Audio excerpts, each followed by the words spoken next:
ഈ ഓണർഷിപ്പ് മാറ്റാൻ വേണ്ടിട്ടേ ആധാരത്തിന്റെ കോപ്പി വേണ്ടേ? വേണം വേണം. ആ വേണം വേണം വേണം. ഏതിന്റെ ആധാരത്തിന്റെ അതോ ആധാർ കാർഡിന്റെ? ചേട്ടാ ആധാരത്തിന്റെ സ്ഥലത്തിന്റെ ആധാരത്തിന്റെ കോപ്പി അത് വേണമല്ലേ? അതാണ് വേണ്ടത്. അത് ശരി.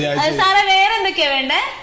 പിന്നെ വീടിന്റെ ഓണർഷിപ്പ് സർട്ടിഫിക്കറ്റ്. ആ വീടിന്റെ ഓണർഷിപ്പ് സർട്ടിഫിക്കറ്റ് വേണം. അപ്പൊ എവിടുന്ന് കിട്ടുക?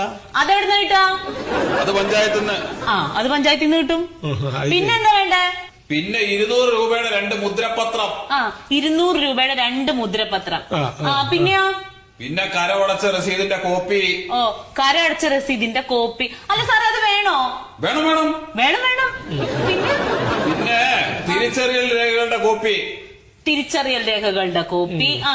അതെ പിന്നെ നിങ്ങളിപ്പോ ഇങ്ങനെ വിളിച്ചു ചോദിക്കേണ്ട കാര്യമില്ല. ഇങ്ങനെ പറയാനാച്ചാ ഞാൻ അവിടെ മൂപ്പരടുത്ത് പോയി ചോദിച്ചാ പോരെ? അല്ലേ നിങ്ങളിങ്ങനെ ഹോട്ടലിൽ ചായ വിളിച്ചു പറയണ മാതിരി ഞാൻ ഇങ്ങനെ കേട്ട് നിൽക്കാനും അത് കേട്ട്